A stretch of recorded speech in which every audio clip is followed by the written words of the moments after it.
Hello everybody, welcome back to another Sparking Interest from the ASFP. I'm here today with Andrea White, who effectively is the lady behind Women in Fire Engineering. For those of you who don't know, the ASFP chose as part of its diversity and inclusion, and I'm careful how I use that phrase because we don't get involved with these things as part of a tick box exercise. We actually want to engage with these other associations and groups for the benefit of our members, i.e. giving our members the ability to be able to engage with these groups to improve, in this case, improve recruitment of women into ASFP membership, improve retention, closing the gender pay gap, and actually more women eventually in the boardroom of our member companies.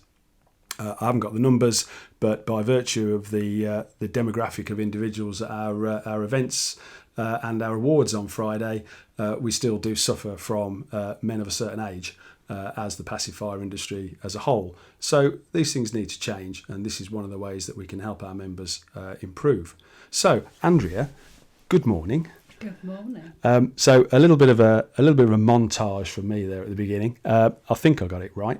Yeah, that sounded pretty good to me. Okay, so for those people watching this who don't know who you are, which I'll be quite shocked that there'll be more people than less, just tell us a bit about yourself.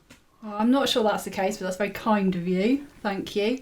So I'm Andrea White, and I am an independent fire engineer and a fire risk assessor, and also a chartered safety professional. So I have my own fire engineering consultancy where I support designers and developers, and I also do complex fire risk assessments, and then I also do expert witness work on external walls and fire safety for the courts. So my original plan, though, I have to tell you, like most people, was not in fire safety. I actually planned to become a forester. So I spent 3 years in the Forestry Commission and toddled off to do a degree in timber and wood science. So I have a degree in forestry and timber. So I'm very good at understanding combustible structures.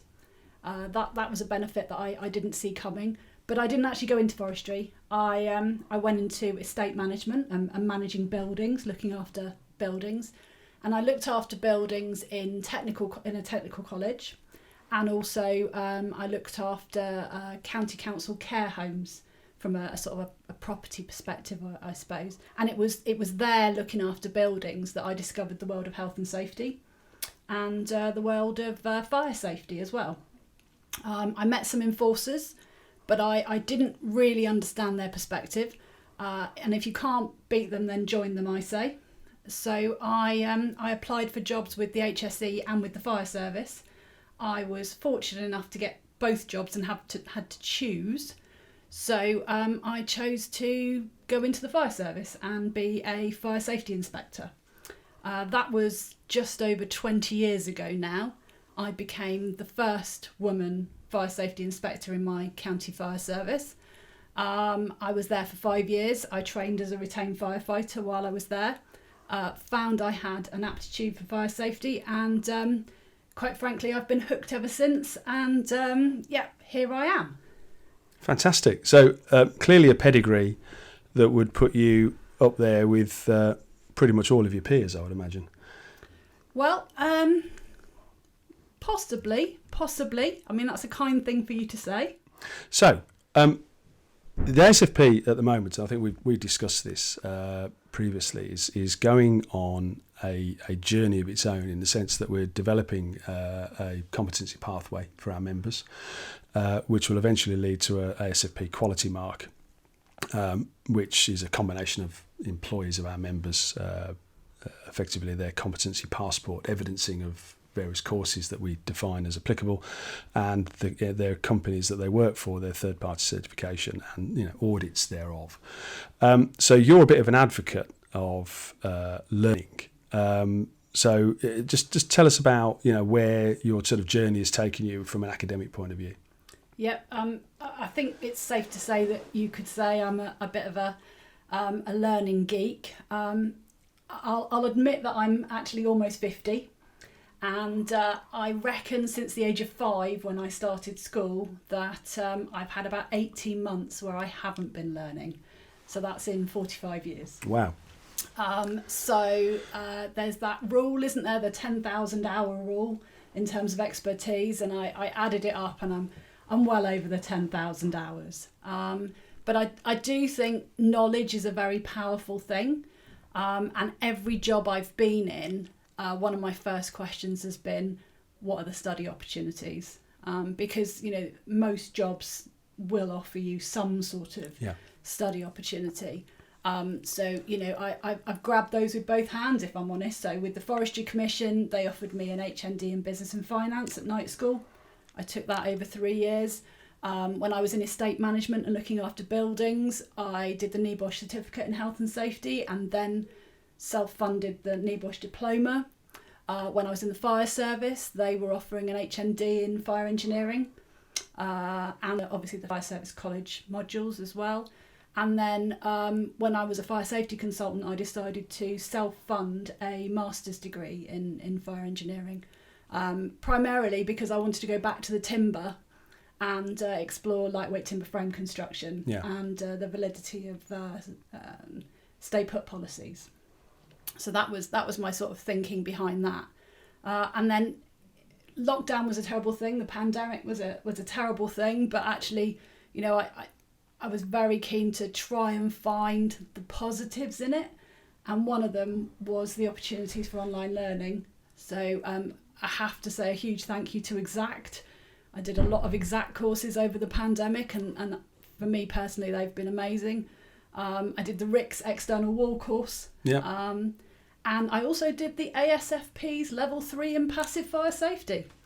So, And you passed, I'm assuming. I did pass. Excellent. I am pleased to say I did pass. But, we're in a world now, aren't we, where the demonstration of competence is a really important thing. Yes. Being able to demonstrate your competence is really what some of the legislation that's coming out now is all about. Individual competency. Yes, absolutely. Yeah. I think you've hit on something there, because some people misunderstand competency, and you've paraphrased it a couple of times there. It's the demonstration or evidencing of competency that's missing. Lots of people can do courses. Some have no exam at the end, so it's a participation certificate. Yeah. And like the level 3, you sit an exam and you pass or fail. Yeah. Hopefully pass. Yeah. But it is the evidencing of that audit trail of what you've done is important. Yeah. And I think the really important thing for me about competence, when I learned the definition of competence, well, probably 20 years ago when I was doing my health and safety courses, I learned that it was skills, knowledge and experience. We didn't have behaviour in it back then, but there was an end bit to it that said, and know your limitations.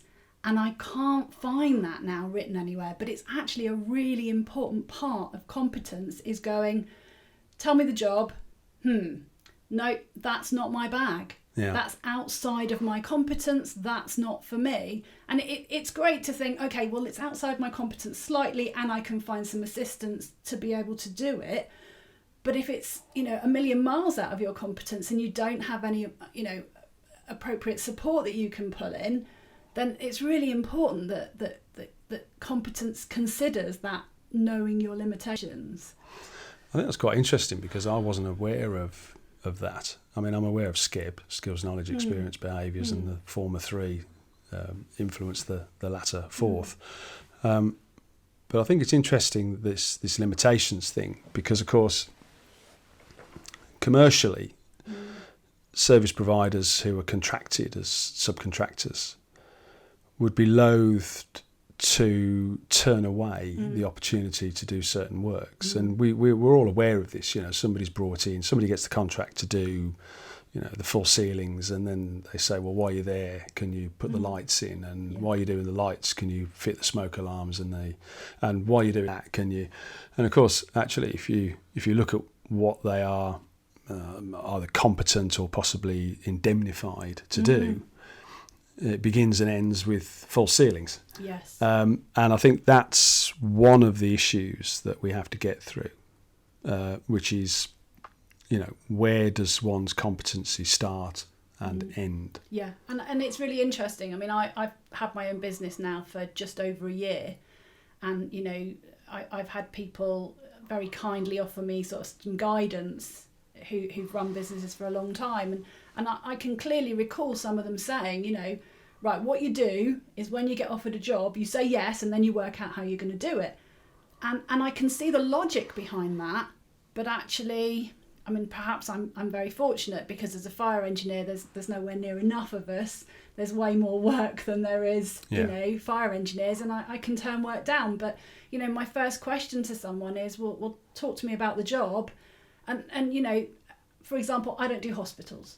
I've never done hospitals. I don't need to do hospitals. And if someone rings me up and says, I want, this job on a hospital, well, that's lovely, but it's not for me, and I'm quite happy to say that, and I think that's actually an important process to go through. Is this job right for me? Yeah, and I think we all try and avoid hospitals, one way or another, if we can. So what sort of? I think you're sort of leaning towards it now. So what sort of work are you doing now? Yeah, so I'm very proud to be an incorporated engineer. So I'm an incorporated engineer with the IFE. I'm also a chartered building engineer with CABE and a chartered member of IOSH. But yeah, I've got my own business, so that's AW Fire Limited, and as I said, I've been running that since August last year. You touched on insurance, and I knew it was going to be difficult to get insurance. I didn't know it was going to be almost impossible to get insurance, not because of my portfolio, but because they wouldn't even open my portfolio. So that was a challenging couple of months of not being able to trade until I managed to find a friendly broker. I do expert witness work, and that I found really plays to my strengths. So I'm a detail person. Mm-hmm. I like nothing more than a huge amount of information to wade through and then to kind of demystify that and set out the points. So I'm thoroughly enjoying doing expert witness work, which is what I do through HKA. I've done that since January. So I suppose in what I do now, I'm really fortunate to have that 20 years of very broad experience. I've got an HND in fire engineering, but it was very construction based. It was done through a college in a construction department, and actually it's left me with a really good understanding of building construction. So for external wall work, that's really been a benefit to me. I understand how buildings like care homes and schools are operated and managed because I used to do that as a job. I spent my summers when I was at university working in the planning and building control department, and actually for things like planning fire safety strategies and fire statements and things like that, and even for fire strategies for ADB or for building control. That's been really useful experience to draw on there. And then having that understanding of risk assessment from doing health and safety as a consultant, that's really helped with PAS 9980 assessments of external wall work. So, it feels like it's been quite a circuitous, is that a good word, route to where I am now. It's certainly not been linear, but actually it's given me a breadth of understanding to be able to do my work with a good appreciation of perhaps other associated roles that need to feed into what I do, which really helps me to sort of help my clients, and then they can sort of navigate the statutory requirements with my help. Okay, I think as people are watching this on YouTube or LinkedIn, there'll be lots of people frantically Googling the word circuitous. Is it a word? I hope it's a word. I'm not absolutely sure, but I'm sure people watching this will very quickly message us in the comments to say yes, it is, and it means this, because they're an intelligent bunch. People who watch Sparking Interest. So in terms of we're talking to social media. There's some brilliant segues we're doing here. So from LinkedIn, I mean, you and I are both quite active on LinkedIn, and you do a fair amount of volunteering work, which I know we're going to talk about women in fire engineering and the networking groups that you're involved with a bit later. But just tell us a little bit about the volunteering work that you do outside of your professional work. Yeah, so I suppose I've always done volunteering work since I was a teenager. It sounds a bit naff, but we rise by lifting others. Giving back. It's that idea of me benefiting from giving to other people. I feel quite strongly that if you can, you should give back. I'm very proud to be a fellow of the IFE.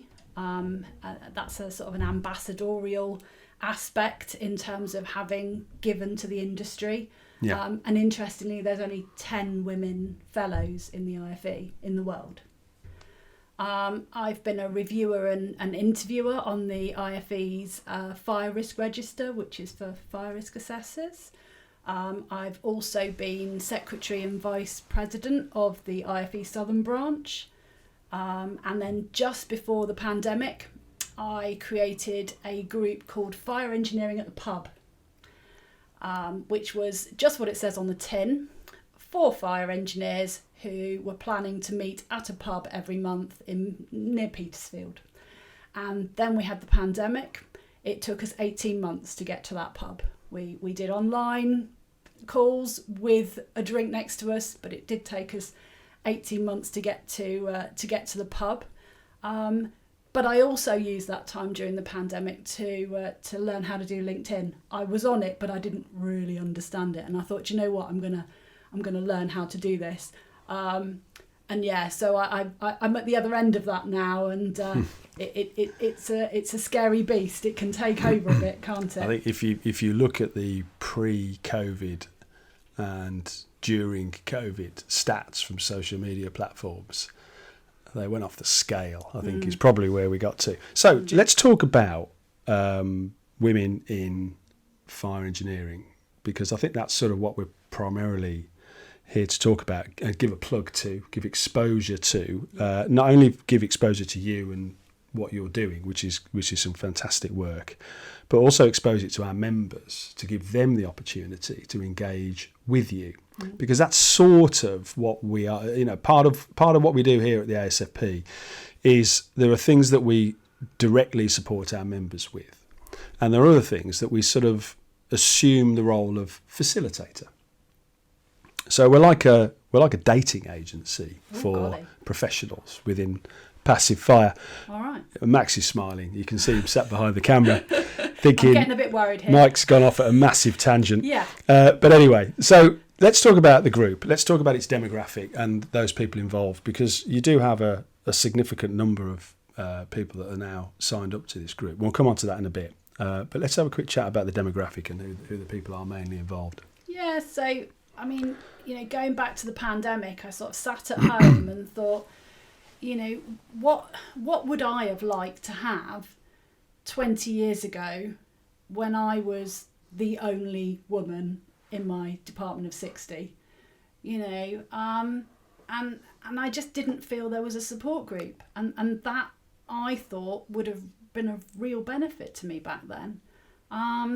So I thought, well, come on, let's have a go then. Let's see if we can do something. So it's the Women in Fire Engineering Networking Group. Does what it says on the tin again. And it's a women's support group. So it's for women in any aspect of the fire industry, and also in allied industries. So I don't know, things like building control inspectors or people in construction. At any stage in their career, if men support what we do and what we stand for, then we're also delighted to have them in our group too. It's been going now for just less than 18 months, and we've got almost 800 members, and it's growing month by month, which I had no idea that it was going to be this big this quickly, which is great, absolutely great. I think 800 most sizable trade associations. Right. and there are many trade associations. There's a trade association called TAF, Right. and it's called the Trade Association Forum, I think, or Federation. And we're a member of TAF. And you can go on their site, and it's got a list of the members, and there is some really. You would never think that a trade association, existed for the National Association of Beekeepers or Wow. stuff like that. Right. So it's always quite interesting to sort of see these. But 800 members, most trade associations, which you would perceive to be bigger, would probably give their right arm for that Really? that number. Yeah, I mean, this. Your members, I think, are individual members. They Yes. are people, not Yes. companies. So the ASFP is slightly different. We do have individual members, but the predominance of our membership is companies. Right. So companies who either manufacture or install Yeah. passive fire Yeah. products and systems. Whereas yours are people who Yes. are professionals who work for companies or work for themselves. So it's a slightly different demographic. But certainly in 18 months, 800. That is in terms of growth, versus period of time. I can't imagine there's another organisation that would get anywhere near that sort of level of trajectory of growth over such a short period of time.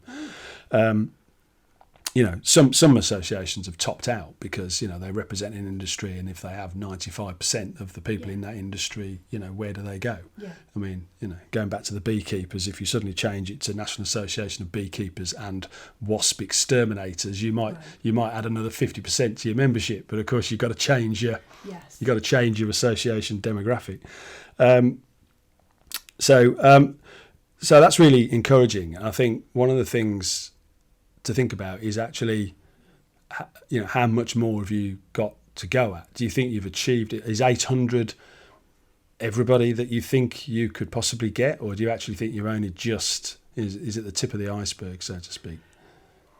If you'd have asked me that when we started the group, I'd have said we would have got nowhere near 800. But now, watching how many, we've got another 75 in the last 3 or 4 weeks.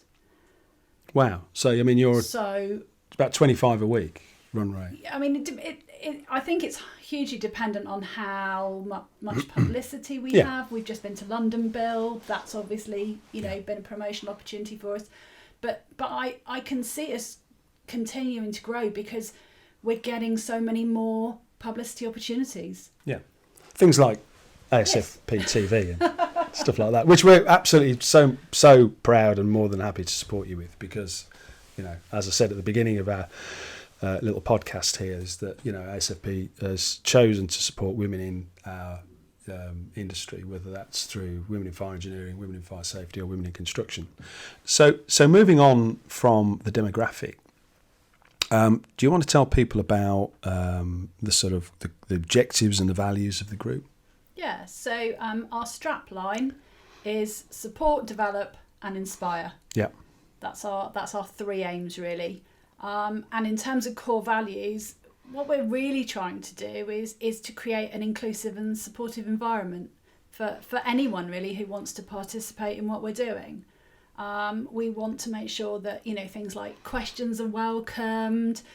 We encourage constructive criticism. We welcome professional debate. We want to move the conversation on and include women within that really. We want somewhere where everyone is keen to see each other sort of progress and achieve and grow. So we want it to be a supportive and inclusive environment, I suppose, is what I'm saying. Do women face different challenges? I'm sort of answering the question by asking the question. But do women face different challenges in industry? Do they have, but on the flip side of that, do women offer a different or different strengths, a different aptitude? I don't think it's necessarily confined to our industry, but if you look at research, then there's certainly good evidence to say that women's motivations are often different from men. So as a generality, We're very interested in things like quality of life, making a positive difference, and again, as a generality, men are often driven more by money and position. If you look also at gender stereotypes, we certainly still find that people either consciously or unconsciously have gender stereotypes in their minds, in terms of how they expect others to behave. So perhaps how you expect a woman to behave against how perhaps she does behave. So maybe, yes, she's at the table, but you don't expect her to be quite as forthcoming as maybe she is in terms of her views. But I think the thing that we're really keen to try and bring to the table is a concept called diversity of thought. So there's a very good book called Turn the Ship Around by David Marchant. And he says in that book, if you think like me, I don't need you. And what he's trying to say is, amongst the group around his table, he wants diversity of thought.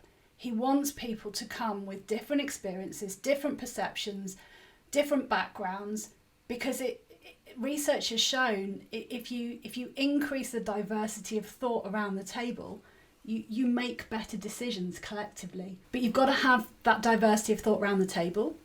And then secondly, you've also got to ensure that everyone around the table is heard and their contribution is valued. Does that make sense? Yeah, absolutely. I think it's strange actually, because I think to a lot of people probably watching this, the things you're talking about would fall into the